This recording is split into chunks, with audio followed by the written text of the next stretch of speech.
So, 'tis the season when so many of us swap stories of what we hope to bring into the new year.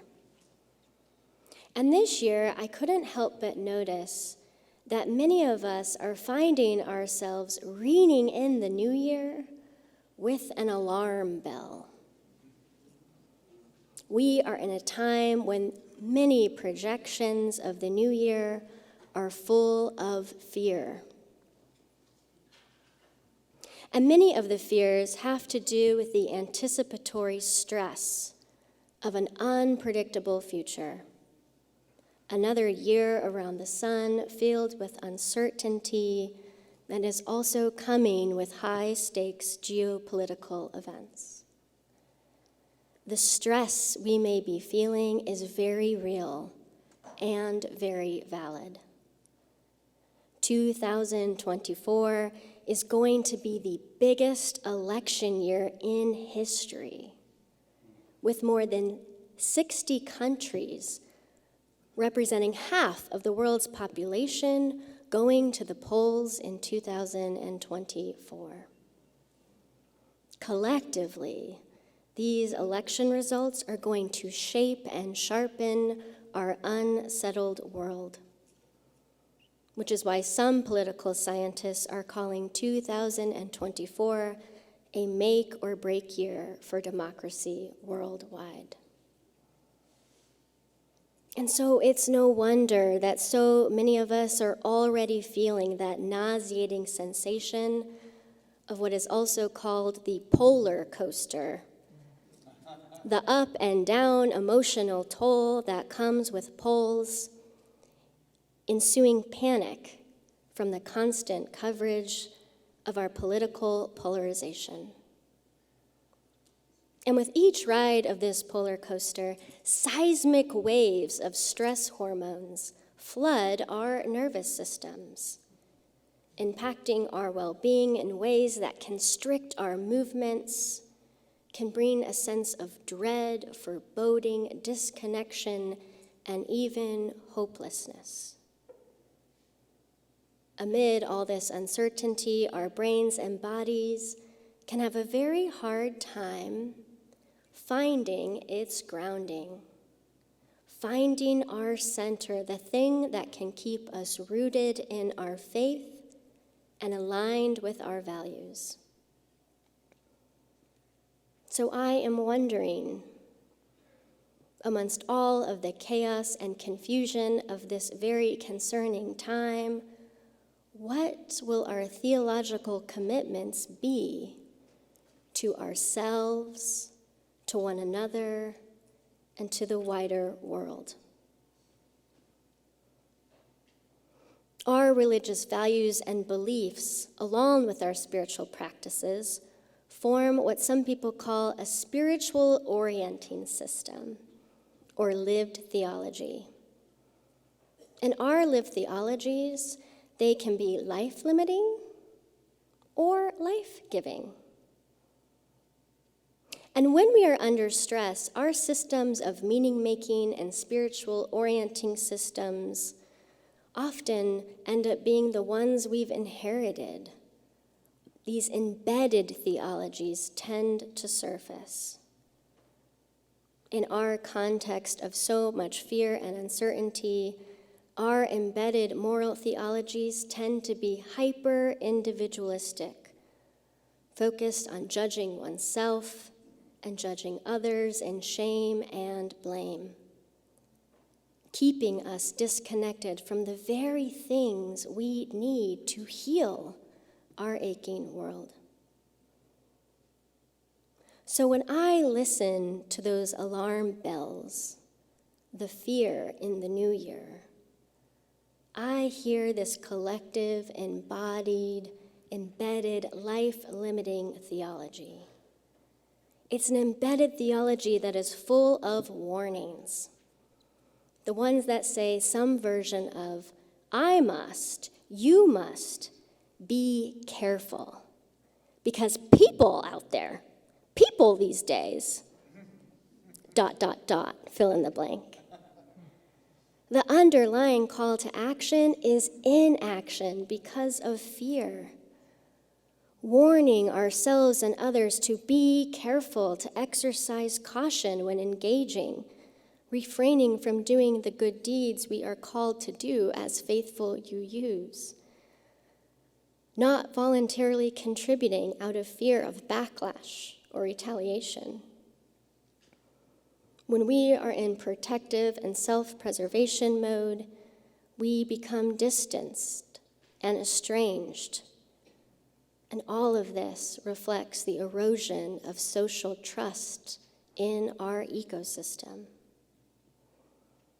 For me, I notice an embedded fear-based theology is operating when I adopt postures of being too careful. What I mean by that is my heart guards itself, and I can become suspicious of unfamiliar others in everyday situations. I may hesitate to act in ways that are in alignment with my UU values.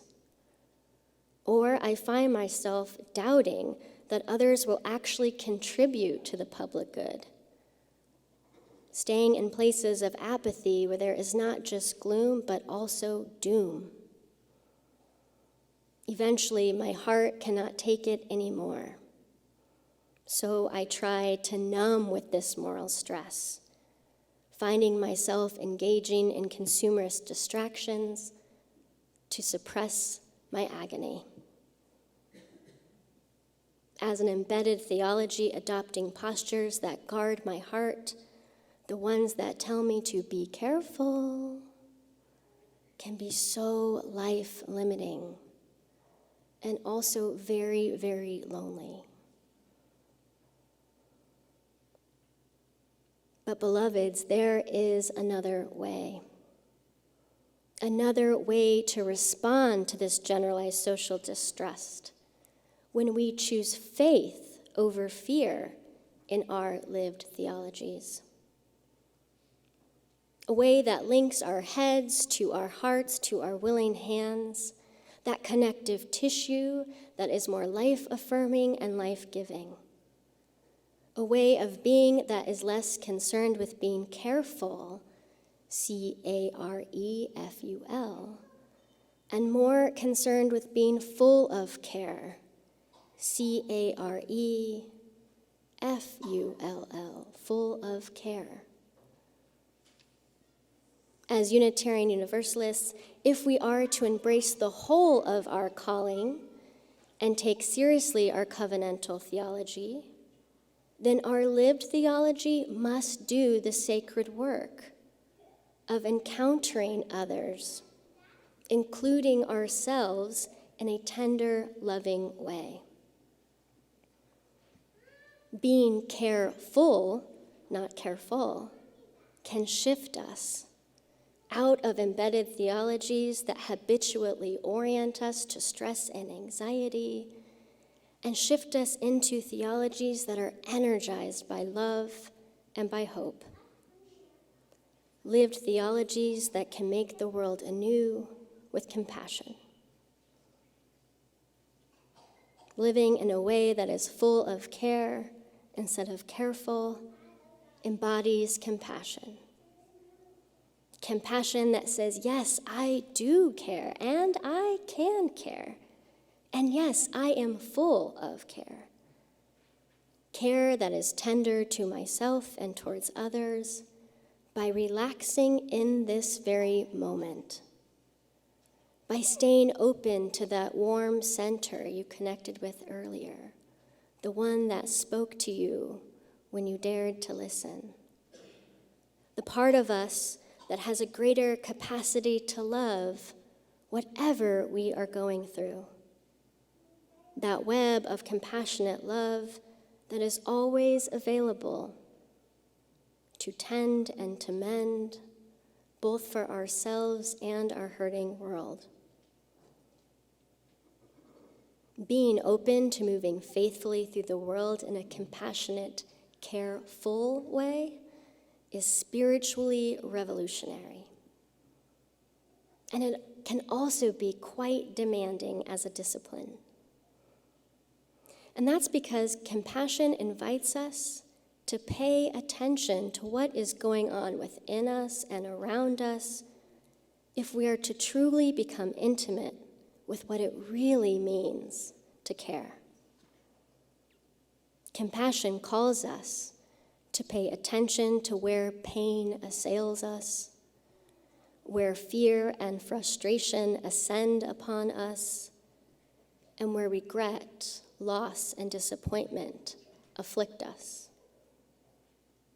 As a spiritual practice rooted in covenantal theology, careful living teaches us how to befriend ourselves and befriend others, pursuing connection even when things are scary and we may feel weary.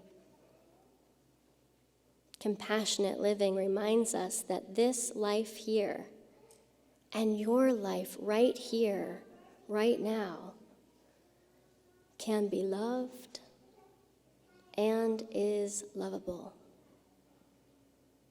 And our individual and collective hearts can expand from adopting postures of being careful to postures that are full of care, with compassionate, loving presence, each and every day of this new year.